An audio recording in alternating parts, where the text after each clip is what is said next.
Bom dia, boa tarde, boa noite, Climaters. Espero que vocês estejam todos bem. Esse aqui é o Arquipélago Verde, podcast para você que nos ouve de qualquer lugar do mundo, que debate de forma aprofundada questões sobre mudanças climáticas, aquecimento global e ecopolítica. Meu nome é Lívia Maire, sou geógrafa, mestranda em antropologia e ruptura climática, e minha parça, Leila Figueiredo, bióloga, mestre em biodiversidade e conservação e doutoranda em ecologia política. No episódio de hoje, dia 12 de fevereiro de 2024, vamos conversar sobre: batemos o Acordo de Paris, nova categoria para furacões e ouro, coturno e bala, ataques por todo lado.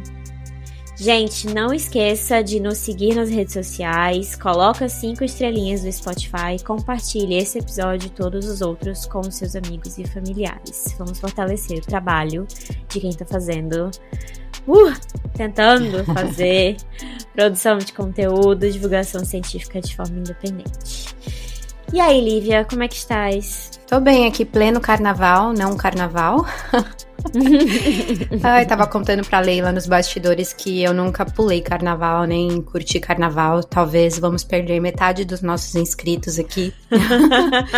Mas não faça isso. Enfim, tô aqui no meio do carnaval, apesar de que na minha cidade tem um carnaval super tradicional que chama Fasnacht. Acho que é assim que se pronuncia em alemão. Olha ele olhando pro lado.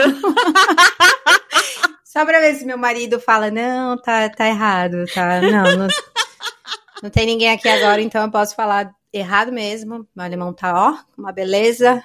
Eu tô achando lindo. Lindo, né? Também acho alemão maravilhoso, gente. Daqui a pouco eu vou ser super fluente nessa língua. Enfim, tem um carnaval super interessante aqui, na mesma época do Brasil, só que também não vou. Fui algumas vezes logo que eu cheguei. Enfim, fico sempre em casa estudando. Curtindo também, viu, gente? Mas de boa, sou feliz. Olha, dia alguém ainda vai me apresentar o que é o carnaval de verdade, quem sabe? Afe Maria! Então, galera, vamos levar a Lívia para Recife. Por favor. O Galo da Madrugada, no sábado de carnaval. Ontem eu passei o dia inteiro cantando: vem pessoal, vem moçada, carnaval começa no Galo da Madrugada. Tava aqui doidinha, sozinha, vendo vídeo no YouTube do Galo da Madrugada. Porque, né, minha mãe me levou no Galo da Madrugada quando eu era criança e, enfim, maravilhoso. Carnaval de Recife é sensacional. Então, vamos fazer isso no futuro, em breve. Levar a Lívia Mari para um carnaval. Por favor. Se for tudo pago, então. Aí eu já não. tem sempre aquela questão, né? Aí eu já não sei. Então, bora. Vamos lá. Vamos começar? Vamos. Olha, esse episódio foi super difícil de fazer, porque essa semana foi um misto de tanta coisa acontecendo.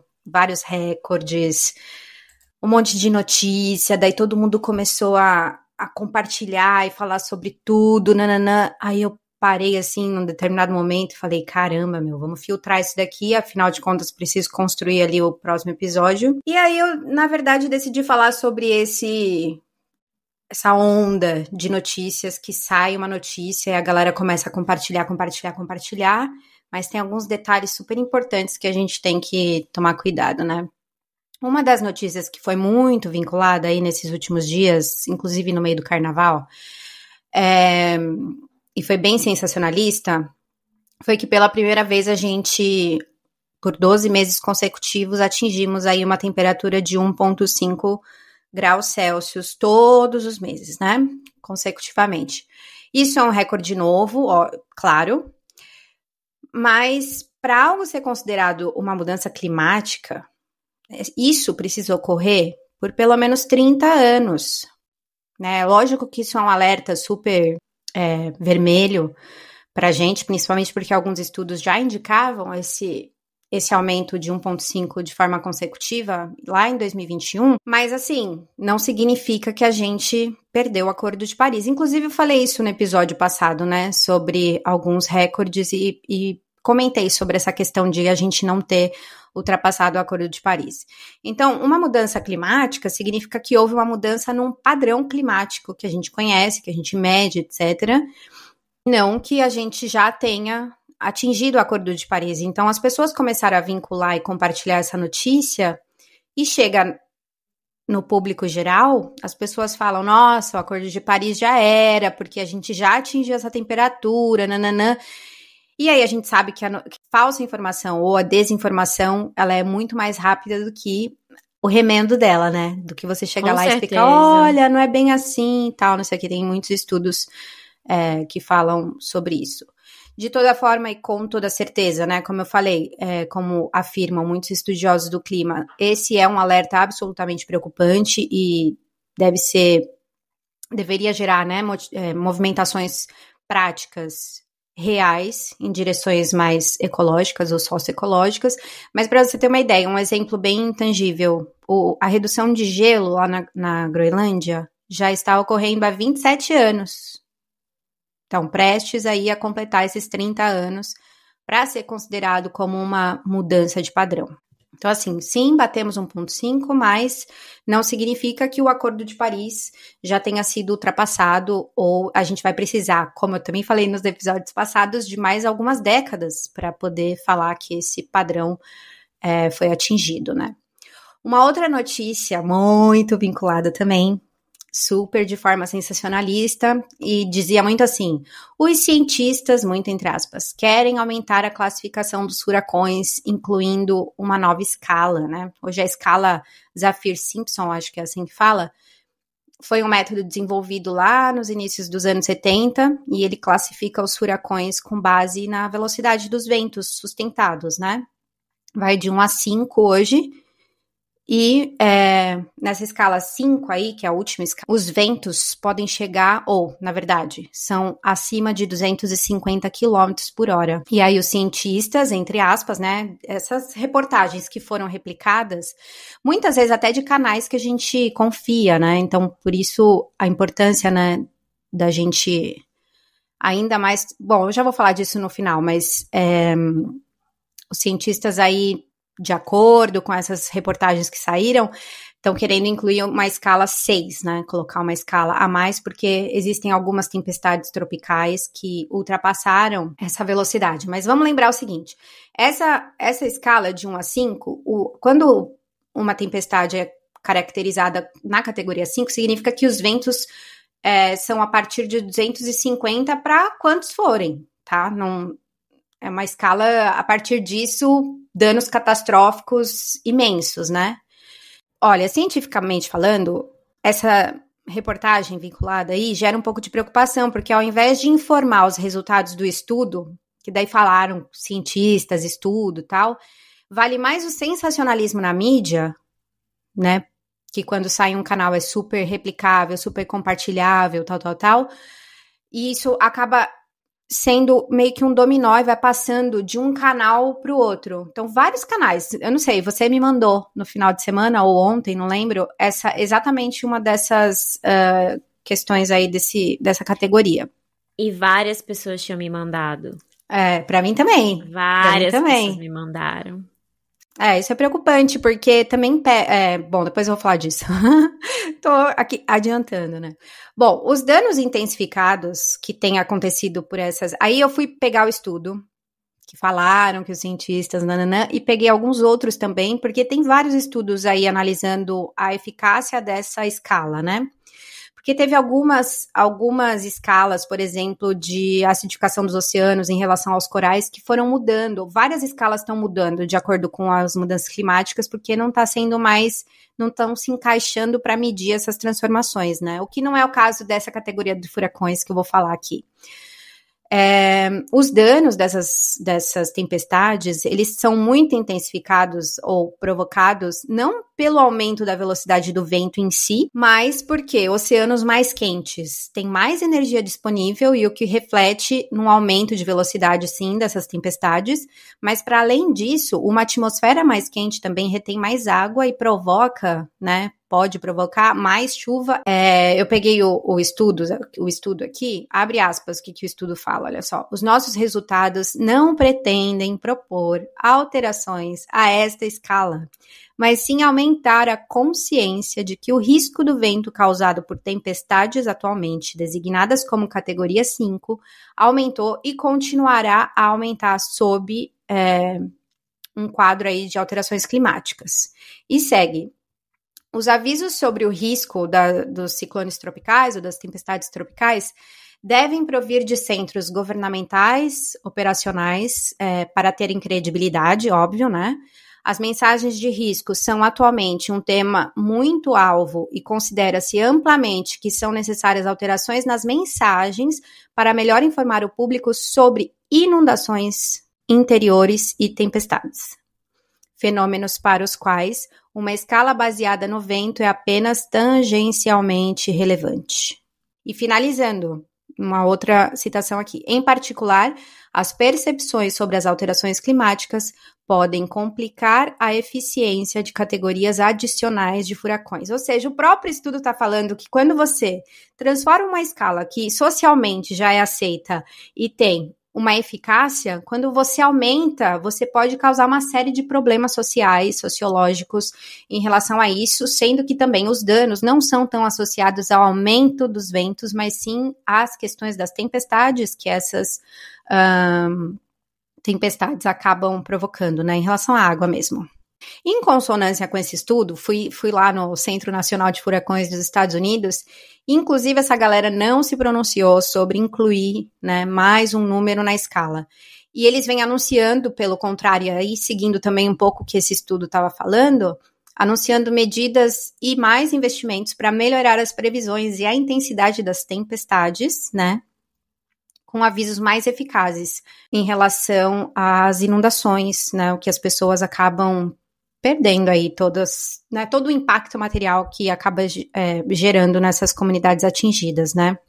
Assim, dessa maneira, as pessoas poderiam se preparar e evacuar com mais eficiência e segurança essas áreas. Essas duas reportagens aí que eu trouxe do início, elas têm muita relação com um tema que está muito, como é que eu diria, muito em voga na nossa sociedade, que é a questão da desinformação e das notícias falsas, né? A gente precisa tomar cuidado diante das notícias. A gente precisa, enquanto sociedade, passar por um letramento mesmo, eu acho, que nos torne menos suscetíveis a informações falsas e a desinformação, e até ao alarmismo climático. Ele é uma forma de desinformação também, porque muitas vezes existe um exagero da transmissão de algumas questões em relação às mudanças climáticas que, ao invés de funcionar como algo bom, acaba criando desinformação e alarmismo que não leva a nenhum tipo de ação, né?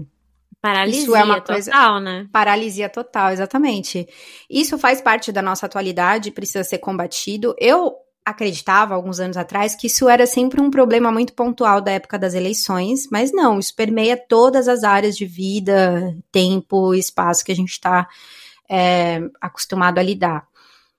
A gente precisa ficar mais atento, particularmente quando a gente está falando sobre enfrentamento em um momento de muitos eventos, particularmente quando a gente está enfrentando eventos extremos climáticos, como essa questão dos incêndios no Chile, aqueles incêndios do Havaí que eu muito noticiei na época nas redes, e todas essas questões que vão acontecendo, a gente abre uma onda de negacionismo climático nas redes sociais. Eu não sei se você já percebeu, por exemplo, perto das COPs também acontece um aumento muito forte de notícias falsas ou desinformação em relação às notícias climáticas. Basicamente, quando você vai estudar o assunto, tem dois tipos de desinformação, que são as informações criadas e difundidas deliberadamente com a intenção de enganar, aí isso é total desinformação, mas tem também as informações criadas e difundidas sem a intenção de enganar, né? No inglês, eles falam misinformation nessa categoria. Muitas vezes a galera que difunde essa informação, ela acredita naquilo e ela não tem uma intenção má de divulgar alguma coisa errada, sabe? Então, não significa também que essas duas não sejam igualmente perigosas, elas são, mas existem diferentes categorias de desinformação em relação a isso. E o objetivo daquelas que têm a intenção real de desinformar e de criar confusão e tal, eles seguem algumas questões. Eles querem lançar dúvidas sobre as teorias bem fundamentadas, uma tentativa de desacreditar a ciência climática quando isso acontece, criar dúvidas sobre as credenciais dos cientistas que estão envolvidos nisso, nesses estudos, e também a criação de dúvidas sobre a urgência do tema. Então, ao longo desses últimos anos, tudo isso vem acontecendo, e às vezes a gente fala, eu tenho um pouco de dúvida em relação a isso, será que é mesmo urgente essa questão? Ou então, quando vem um alarmismo climático, a pessoa pensa, puta, ferrou, não podemos fazer mais nada, dane-se, vou fugir para as montanhas, etc, etc. E isso, não só em relação às questões climáticas, mas quando tem eleições, lembrando que esse ano 50% da população mundial vai passar por eleições, e a gente vai ver muita desinformação rolando por aí. Minha contribuição aqui foi mais para trazer essas duas informações importantes que a gente viu circular aí dentro das redes sociais, mas também falar, gente, cuidado, tem alguns detalhes que a gente precisa prestar atenção, porque senão tudo vai para esse catastrofismo, não que a gente não esteja num momento de colapso ambiental e tal, não tô fazendo aqui, não tô colocando panos quentes, mas tomar cuidado com as informações e o que a gente vincula. Eu vi pessoas super sérias vinculando isso. Eu falei, e agora? Inclusive, eu não sei se essa comparação tá correta, me corrija se eu estiver errada. Mas tu falando, eu lembrei muito do início da pandemia de Covid-19. Porque eu comecei... Aqui o vírus demorou a chegar mais, né? A gente entrou em lockdown muito cedo. Mas eu ficava recebendo o dia inteiro mensagens de pessoas no Brasil que estavam, com toda a razão, em desespero. Mas as pessoas mandando mensagem assim, tome não sei quantos litros de limão, porque o Covid, não sei o que da garganta. E eu falava, gente, não... Pastilha de zinco. Não é isso, entendeu? Então, assim, eram pessoas que não eram da área, né, de ciências biológicas, então é compreensível, mas, assim, gente que estava realmente tentando ajudar os outros e estavam se apegando a qualquer coisa, porque não tinha vacina, não tinha uma informação, né, correta do governo, por motivos que todo mundo sabe. Mas eu acho que também chegou o um momento onde estava todo mundo muito desesperado, entendeu? E foi passando aquelas informações para ver o que podia fazer.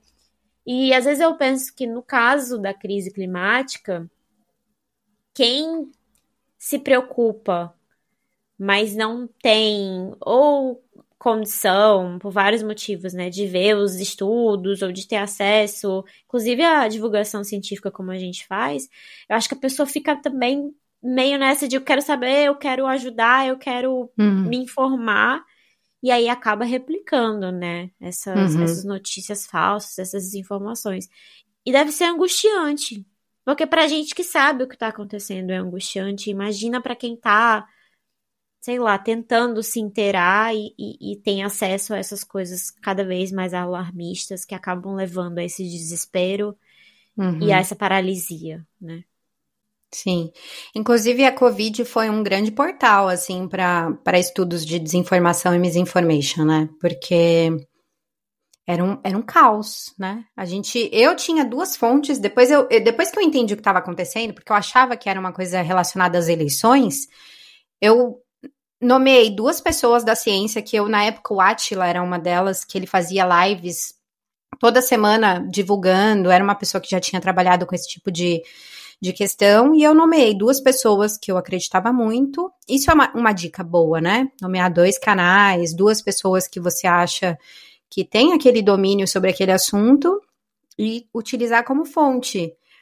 Por isso que eu estava falando ali de um letramento, né? A gente precisa entender que essas pessoas, por exemplo, essas que você estava falando, não tinham a intenção de fazer alguma coisa para enganar as pessoas. Sim, elas estavam engajadas em ajudar, muito ao contrário, muito tentar para além salvar de enganar a família. Exatamente. Então, isso é um fenômeno social e o desespero das pessoas acaba exacerbando tudo isso. Então, a gente precisa criar alguns mecanismos sociais para lidar com isso, né? Sites de cheque de notícias, essas coisas todas, né? Em relação às mudanças climáticas, um dos atores mais importantes que criam a desinformação, porque a desinformação e a notícia falsa, elas elas criam um feedback de retroalimentação entre elas duas, né? Então, você joga uma informação falsa, mas com algumas coisas verdadeiras em torno daquilo, aquilo já se torna uma desinformação, chega na sociedade, isso é replicado, tal, volta, tem todo um estudo sobre essas sinergias entre as duas. Mas dentro das questões climáticas, historicamente, quem difundiu muita informação falsa foi a indústria dos combustíveis fósseis. Quando saíam estudos falando, olha, isso aqui vai acontecer dessa maneira, eles iam na sequência, divulgavam estudos completamente, ou de cientistas que já estavam em uma situação de negação também, em relação às crises climáticas, eles sempre têm um cientista, né, pago ali, claro, pela indústria, produzindo estudos, né, a gente pode lembrar também... Essa questão da onda da desinformação, ela também não é nova na nossa sociedade, nem em relação às mudanças climáticas. Na época da camada de ozônio, isso acontecia muito, né? Essa questão desses choques de informações criadas propositalmente para desvalidar a ciência que estava ali por trás dos estudos, colocando estudos também de cientistas, mas que estavam completamente pagos pelo mercado dos aerossóis, enfim, teve muitas histórias disso. O cigarro também foi um outro episódio na nossa sociedade que gerou tudo isso. Então, isso não é uma coisa nova, entende? Só refrigerante. Do refrigerante. Agora, dos ultraprocessados também. Assim, isso é constante, sempre aconteceu na nossa sociedade, mas isso ganhou uma reatualização com as redes sociais e a gente sabe que notícias falsas tem mais clickbait, geram mais dinheiro dentro das plataformas, as plataformas pouco combatem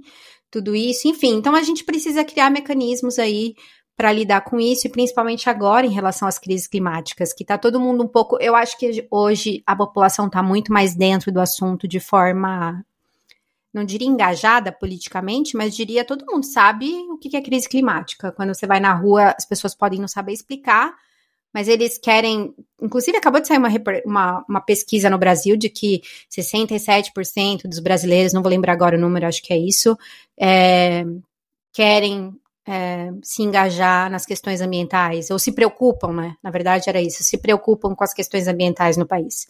Então, ela pode não saber muito o que é, mas chegou na população. Crise climática, problemas ambientais, chegou de alguma maneira. E a gente precisa se proteger. Enfim, nem sei quanto tempo que eu falei aqui, mas antes de eu passar a palavra para você, Leila, eu vou fazer um giro rapidão de algumas outras questões aqui. Então, o mês de janeiro foi marcado aí por uma onda de calor na América do Sul, bizarrona, com temperaturas recordes e incêndios devastadores no Chile, na Colômbia, e no Chile a gente teve, assim, mais de 130 mortos na região de Valparaíso. Foi bizarro, foi queimada uma área tanto de floresta nativa quanto não, mas a área de floresta nativa que foi queimada foi muito grande, e a destruição foi bizarra, né? Não sei se você deve ter acompanhado, né? Tudo isso que aconteceu.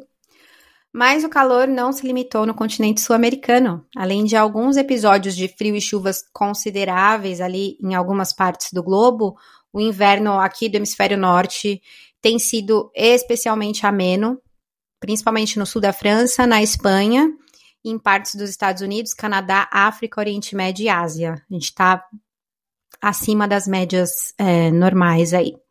A superfície dos oceanos também está superaquecida, com um novo recorde de temperatura média em janeiro, que foi de 20,97 graus Celsius. Isso é muito quente, gente, para o oceano.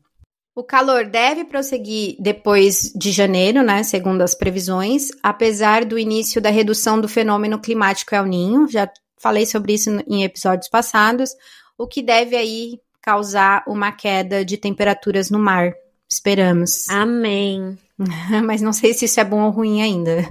Teremos que viver essa questão climática da laninha para ver como é que vai chegar, né? Ai, meu Deus do céu. E segundo a NOAA, há 37% de probabilidade de 2024 superar o recorde climático e de 99% de probabilidade de ficar entre os 5 anos mais quentes já registrados da história. Então, Vamos ver. Essa diminuição do El Niño vai causar queda de temperatura, mas a gente, assim, tem modelos, né? Mostrando como é que vai ser, mas a previsão é de que ele também vai bater muitos recordes. Essa é a minha contribuição de hoje. Galera. Nossa Senhora. Ai, ai. Gente, hoje eu quero fazer um apanhado das notícias, porque tem coisa demais acontecendo. Estamos na semana de carnaval e a galera que escuta o Arquipélago Verde talvez precise de um resumão. Vocês também podem ir lá escutar os episódios anteriores, né? Fica a dica. Vamos começar do começo. O assunto da semana. Eu quero dizer pra vocês, quem viu meu Instagram sabe que eu estava com 4 telas. De manhã cedo, quando eu acordei com a PF batendo toque, toque, toque na porta de Bolsonaro. Eu tinha que trabalhar no dia, não podia tirar folga, então fiquei com 4 telas assistindo todos os jornais da Globo News, da UOL, e tentando trabalhar ao mesmo tempo. Foi maravilhoso, recomendo. E aí, uma das coisas que aconteceu nesse dia, que todo mundo já tá careca de saber, mas que tem muito a ver com o nosso tema aqui de sustentabilidade, é que o presidente do Partido Liberal, o partido mais forte do Congresso, é um partido de direita, tá? Parem de falar centrão, certo? O presidente do PL foi preso. Sim, Valdemar da Costa Neto foi preso novamente. Ele não tinha réu primário não, viu? E ele foi preso porque tem uma história meio complicada, Lívia. Vê se tu acredita nessa história do cara. Ele mora num hotel em Brasília, o que por si só eu já acho meio bizarro, mas tudo bem. Ele mora num hotel em Brasília e quando a PF foi lá e toque, toque, toque na porta dele, tinha uma arma.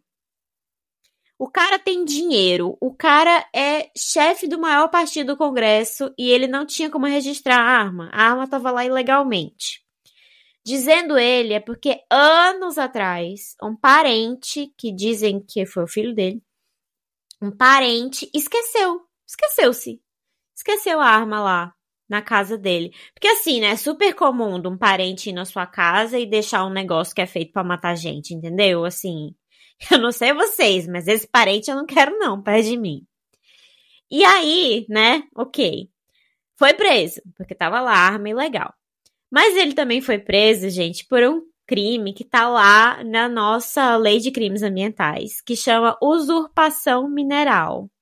Porque eu não sei se vocês viram, porque a manchete inicial não dizia isso, mas foram encontrados 40 gramas de ouro em forma de uma pepita de ouro, sim, igualzinho do filme, lá nesse apartamento do Valdemar da Costa Neto. Gente, qual é a pessoa que vocês conhecem que tem uma pepita de ouro em casa? Assim, eu queria entender, pra mim isso é uma coisa assim, inimaginável, entendeu? E aí ele não soube dizer de onde o ouro veio, então foi preso, né, por usurpação mineral e porte ilegal de armas. E a usurpação mineral, até onde eu sei, é um crime inafiançável. O que é essa usurpação mineral, gente? No Brasil, ao contrário de alguns outros países, tudo que está no subsolo do território nacional pertence à União. Então, os minerais, por exemplo, os hidrocarbonetos, ouro, tudo, tal do nióbio, do Bolsonaro, tudo pertence à União. Se acham uma pepita de ouro de 40 gramas na sua casa e você não tem a nota fiscal daquilo, né? Você está cometendo um crime de usurpação mineral, porque ou você ou alguém garimpou aquele troço, né? Então ele foi preso. E ele foi solto depois de 48 horas, apesar de estar cometendo um crime inafiançável, porque o Xandão, o Alexandre de Moraes, mandou soltar para ele poder pular o carnaval, né? Você nem está de tornozeleira eletrônica. E aí, olha só, gente, como a política, principalmente a direita, a extrema-direita brasileira, tá andando cada vez mais próxima da questão ambiental, né? Porque vocês sabem de onde vem pepitas de ouro de 40 gramas no Brasil, né? Todo mundo sabe. E tem mais. Nessa operação da Polícia Federal dessa semana, pela primeira vez na história da nova república, tá? O nosso 8 de fevereiro, gente, foi um dia histórico, que a gente tem que começar a comemorar. Primeira vez na história da república, nós tivemos a PF batendo toque, toque, toque na porta de generais inclusive do alto comando do exército. E um deles, que foi o que recebeu menos atenção, até porque os outros eram o Heleno e o Braga Neto, né? Então não posso nem criticar quem não prestou muita atenção nisso. Um deles era um tal de Estevão Teófilo, que é de uma dinastia de militares. A família dele inteira, pai, avô, bisavô, trisavô, todo mundo era milico. E esse cara, segundo a PF, ele simplesmente prometeu para Bolsonaro que estava dentro do esquema do golpe. E o que esse general fazia? Ele comandava as forças terrestres, que é simplesmente o maior contingente de pessoal no exército. E sabe o que era da competência dele, gente, até novembro de 2023? Simplesmente a ação do exército em terras indígenas. Olha como não dá para falar de direita, das tentativas de golpe de Estado e de tudo mais que a gente está vendo acontecer de novo no Brasil, sem pensar em meio ambiente, povos e comunidades tradicionais, né? A pessoa que chefiava todos o milico, gente, saiu do quartel. Na hora que ele sai do quartel, ele parou de pintar lá o muro de cal, ele já tá sob tutela desse general, do comando da Força Terrestre. Então, esse cara tinha controle de todos os militares do Brasil. E ele estava lá apoiando o golpe. E é o mesmo cara que não deu assistência para o povo Yanomami, não deu nenhuma assistência nas invasões de terra indígena, para os indígenas, né? A gente sabe que tipo de outras assistências eles podem ter dado. Enfim. Então, veja como tá tudo relacionado. E aí, eu queria chamar a atenção para uma coisa bem triste, mas não surpreendente, que é, esse cara saiu do alto comando do exército por vontade própria. Ele pediu para ir para a reserva em novembro de 2023. Ou seja, ele estava com muito poder durante o primeiro ano do governo de Lula. Justamente o ano onde o governo estava dizendo que estava fazendo certas ações, principalmente na Amazônia, para proteger populações indígenas, né? Então, estamos arranjados, né? Assim. E aí tu quer me dizer, vocês me desculpem, mas vocês querem me dizer que o presidente do Brasil não sabia que o chefe das forças terrestres do exército é um cara entendeu? Assim, pelo amor de Deus, gente, acorda, sabe? Hein? E assim, com esse tipo de gente fazendo proteção, né, do nosso país, das nossas áreas protegidas, dos povos e comunidades tradicionais, o que a gente vai ter, né? Basicamente, a gente vai ter oportunidades 1000 para organização de grileiros, fazendeiros, jagunços e toda sorte de gente criminosa que está continuando o trabalho que Bolsonaro tanto aplaudia. E é um trabalho que começou lá, mais ou menos, por volta de abril de 1500, né? Bom, só nesses 2 primeiros meses de 2024, a gente teve um monte de problemas. E eu vou citar aqui só algumas. A gente teve a invasão de uma casa indígena no povo Gavião, em Amarante do Maranhão, semana passada. Segundo um advogado da FETAEMA, que mais pra frente eu vou falar um pouquinho pra vocês, homens encapuzados e armados invadiram essa casa. E o que eles queriam? Os indígenas tinham apreendido motosserras que as pessoas estavam usando para cortar a mata dentro da reserva indígena. E aí os caras entraram encapuzados, armados na casa de algumas pessoas para tentar achar a motosserra. O que a polícia supostamente fez? Foi lá e devolveu a motosserra. Sim, a PM devolveu a motosserra e uma arma para os invasores. É mole? Simples assim. Assim, claro, entendeu? Propriedade privada, minha amiga. É para isso que a polícia existe. Proteção de propriedade privada. Dos meios de produção. Aí também. Né? E aí, nossa, meu Deus do céu. Dia 22 de janeiro, a gente também teve um ataque horrendo à etnia Capó, lá no Maranhão, dentro de uma área de proteção em Alto Turiaçu. Gente, vejam as imagens para vocês entenderem o que está acontecendo. O carro da Associação Indígena Local foi totalmente destruído. E o governo federal, embora tenha uma ministra dos povos indígenas que é do Maranhão, né? É uma indígena maranhense, não fez nada. E claro, eu não posso terminar esse apanhado de horrores sem falar de um ataque aos Pataxó na Bahia no dia 21 de janeiro, ou seja, um dia antes do ataque aos Capó no Maranhão.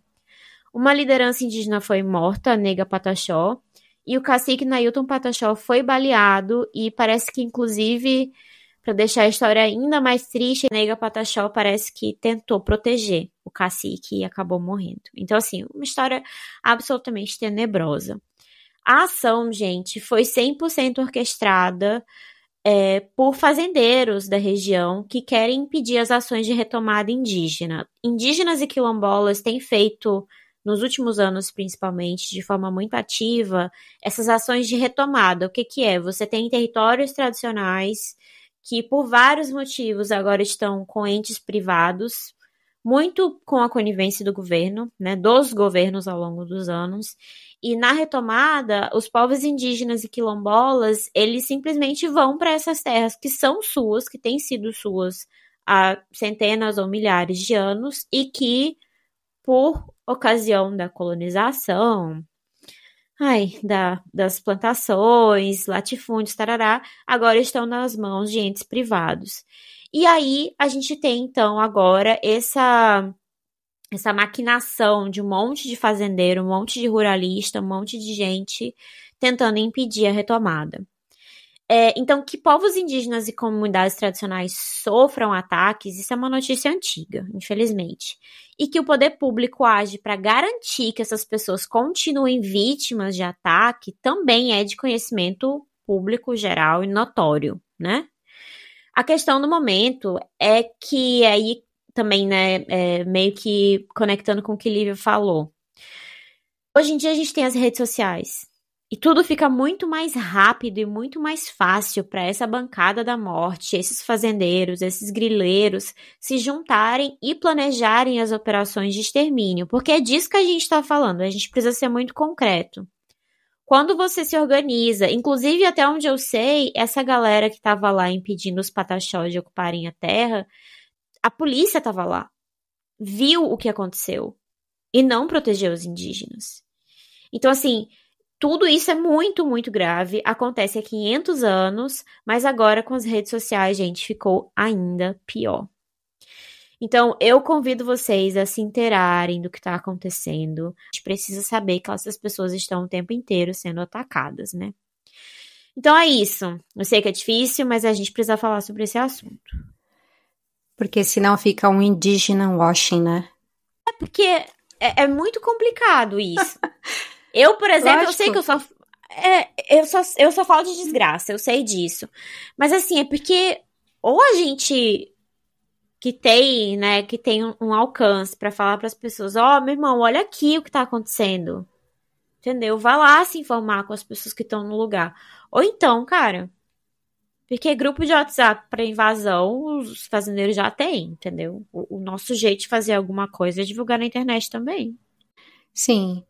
E orquestrar uma organização de combate a isso, né? Por isso que eu tô falando indígena washing, social washing, esses washings que a gente também... O pessoal que faz campanha LGBTQIA+, só no mês de junho, para construir camisetinha com o arco-íris, que é símbolo do movimento, mas depois o ano todo a empresa ali que vendeu um monte de camiseta não faz mais nada. Então, pink washing. E aí tem todos esses washings, aí a gente tem que ficar muito ligado nisso, né? A gente precisa combater isso na sociedade. Com certeza. E perceber que tá tudo conectado, assim, a gente tá num momento de várias crises, todas muito sérias, e eu acho que a gente precisa ter a humildade e a consciência de que o que a gente... sociedade europeia ou baseada, né, na civilização europeia, o que a gente tem feito deu errado. Não tem como dar certo. E existem pessoas que estão há milhares de anos vivendo nesse planeta de uma forma muito mais interessante, de uma forma muito mais racional, de uma forma muito mais sustentável, aí sim sustentável. E não é possível que a gente só vai escutar essas pessoas na hora que tá no Samba Enredo, ou na hora que tá no Big Brother, ou na hora... Entendeu? Assim, sabe? Vamos acordar pra realmente, pra realidade, né? Todo dia, cara. Ataque diário, entendeu? É muito doído. É isso. É isso, vamos para as indicações, para não perder a ternura? Vamos. Olha, eu vou fazer minha indicação bem em relação a tudo isso que a gente falou de desinformação, notícias falsas. Tem um site que chama Lupa, onde você pode fazer as checagens. Às vezes você pegou ali uma notícia X política ou até sobre mudanças climáticas, entra ali nesse site e dá uma checada, porque eles fazem checagem de fatos e tal. Além da agência Lupa, tem uma outra também que chama Estadão Verifica. Assim, tem várias, tem o boatos.org, enfim, tem alguns mecanismos aí dentro da internet que a gente consegue utilizar para saber se aquela notícia é ou não falsa. Por exemplo, eu estou com um site bem aberto aqui e diz vacina contra a Covid é obrigatória para crianças, sabe o que a lei diz. Então, eles também têm uma parte informativa de ir atrás não só dos fatos, mas também depois de aprofundar aquele assunto e lançar um pouco de luz em relação a esses assuntos conflitantes e que geram bastante informações falsas e desinformação. Essas são minhas dicas de hoje. Massa, importante. E a sua, Leila, qual vai ser? Eu vou começar a minha dica com uma notícia. Eu falei, né, que tinha muita notícia essa semana. Lula foi para Minas. Lula foi para Minas e eu tô aqui bem tranquila vendo meu Instagram quando aparece a manchete de que Lula foi para Minas e disse que a Vale tinha que pagar pelo que ela fez em Minas Gerais. E aí eu fiquei olhando assim, eu disse, não, peraí. Assim, sério que a Vale tem que pagar? Mentira, me conta mais. E aí eu pensei muito naquela música do Lenin, onde ele fala assim, falta tratar o Nordeste como o Sul. Foi nos governos PT que a Vale expandiu, por exemplo, duplicou a estrada de ferro Carajás. Eu não me canso de falar isso. Foram nos primeiros governos de Lula que a Vale expandiu a sua atuação e hoje está, acho que, 35 países. Lula usou a Vale para fazer conexões com outros países do sul global. E aí ele chega em Minas e diz que a Vale tem que pagar? Que é isso? Como assim? E no resto do país? E em Moçambique? Entendeu? Assim, eu fiquei muito irritada. Claro que tem que pagar, não tô falando que não tem que pagar o que aconteceu em Minas, a gente sabe a tragédia que foi, mas é que eu acho que falta esse olhar para o norte e para o nordeste. E aí, por isso que hoje eu quero indicar o trabalho de quem olha, de quem tem esse olhar diariamente, que é o pessoal da FETAEMA. É a Federação dos Trabalhadores Rurais e Agricultores e Agricultoras Familiares do Estado do Maranhão. Eles estão lá no Instagram, vocês podem seguir. Eles trazem sempre notícias super atuais, coisas que infelizmente não chegam na grande mídia.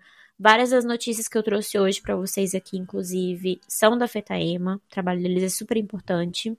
E assim, gente, eu sei que eu recomendo muita coisa do Maranhão, mas acreditem em mim quando eu digo para vocês que o Maranhão é extremamente importante para a gente pensar a sustentabilidade e resistir aos ataques cada vez mais sofisticados dos destruidores do planeta. O Maranhão, ele tá numa interseção de vários biomas. O Maranhão tem uma ocupação por latifundiários. O Maranhão tem gente do sul que foi plantar soja. No sul do Maranhão, gente, tem uma galera galega de olho azul. É impressionante. Então, é uma mistura. Os resultados das novas fronteiras agrícolas? Pois é. A gente tem o Matopiba, tem a última fronteira do Cerrado.